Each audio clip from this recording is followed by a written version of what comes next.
Sou Lívia, tenho 37 anos, eu moro aqui em Uberlândia, eu sou casada e eu também sou engenheira química e mãe da Tereza, de 3 anos. E aí aquele post me despertou uma curiosidade, porque eu estava justamente na fase ali que a minha filha tinha acabado de completar 2, e eu estava assim, gente, será que eu vou querer ter mais um? Porque tem toda aquela pressão social, né?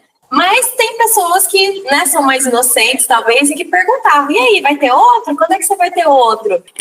E essa pressão que você fala que as pessoas traziam, era de que maneira, assim? Era, você não vai dar um amiguinho, um irmãozinho para a Tereza? Como é que era assim? Eu acho que, na verdade, as pessoas nem eram tão invasivas assim. Eu acho que eu consigo já dar uma bloqueada nesse tipo de comportamento. As pessoas sabem que eu sou uma pessoa de opinião forte. Um exemplo, eu tenho a mãe de uma vizinha que geralmente estava no parquinho com os filhos dela ali, que falava, não pode demorar muito, mas tipo, era uma pessoa distante de mim, eu nem tinha muita relação, era uma pessoa mais velha, né? Então, assim, não é uma consideração, um comentário que me afetava, mas era um assunto que estava ali, ocupando um espaço mental na minha cabeça, por todas as dificuldades em relação a sono, a amamentação, a retorno ao trabalho, que eu já tinha vivido com a minha primeira filha. Eu acho que esses fatores eram mais pesados do que, de fato, a pressão das pessoas externas. Era muito mais assim, como que eu vou contar para o mundo que eu quero ou não quero? Diante de tudo isso que eu já vivi, sabe? Eu lembro de uma conversa que nós tivemos, eu lembro de você comentar assim, me corrija se eu estiver errada, mas eu guardei que você trouxe, Larissa, eu estava muito mais inclinada a dar um irmão para a Tereza do que pensar se eu queria ser mãe de 2.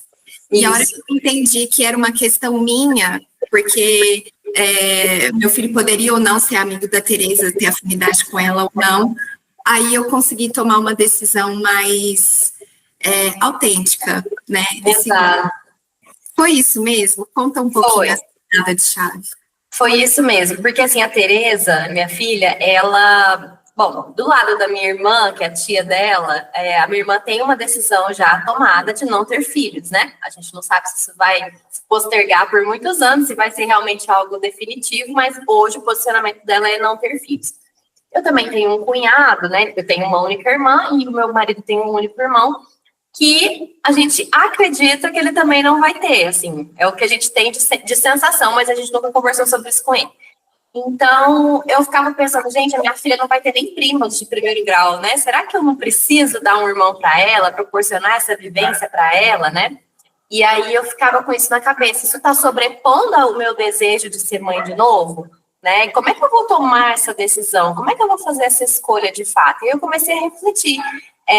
E o argumento que você traz sobre isso não é garantia de que eles vão ter uma boa relação no futuro, né? Você vai passar os seus valores, mas você não consegue garantir que aquela pessoa realmente vai ser uma cópia da forma que você pensa, aliás, muito provavelmente ela vai ser bem diferente, né? Então, eu fiquei pensando, gente, por quê, né? Então, que eu teria outro filho, né? E aí eu percebi que, assim, a minha vontade de criar outro ser humano para ser a melhor versão dele aqui no mundo, sentir cheiro de filho quando acorda, sabe? E ter uma família um pouco mais numerosa era maior do que esse argumento realmente de dar um irmão para ela. Então, foram os 2 pesos que eu coloquei nos 2 lados da balança, tirando o fator pressão social, para entender se eu realmente queria viver tudo aquilo de novo. Teve um fator externo também, que na verdade não é tão externo assim, mas que é em relação à minha carreira, que é o fato de eu ter feito uma transição esse ano de empresa, depois de 13 anos numa mesma empresa. Eu fiz uma transição para um modelo muito mais flexível,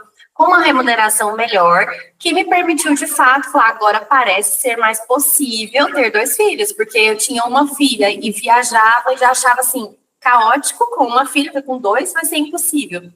Então, eu entendi que esse também foi um caminho que eu abri, sabe? Que eu consegui abrir a partir do momento que eu falei, eu quero ter outro, então eu vou trabalhar para que haja uma possibilidade, né, no meu estilo de vida, para que ele caiba também aqui dentro, porque a gente não pode ser hipócrita, né, de só querer e também continuar do mesmo jeito, não fazer nada para isso e depois trabalhar em cima de um arrependimento para o resto da vida, porque isso é muito comum também, né?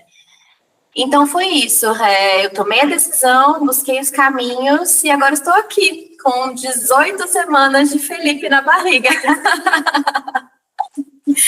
E eu fui uma das primeiras a saber, né? Porque a hora que você comentou que estava grávida, você não quis compartilhar o sexo antes de contar para a TT.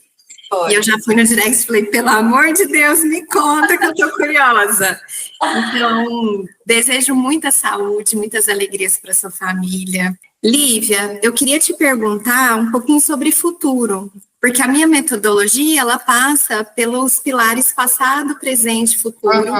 E uma das questões que é muito frequente, assim, de ouvir é quem vai cuidar de nós na velhice. As pessoas geralmente trazem o filho para esse lugar de cuidador.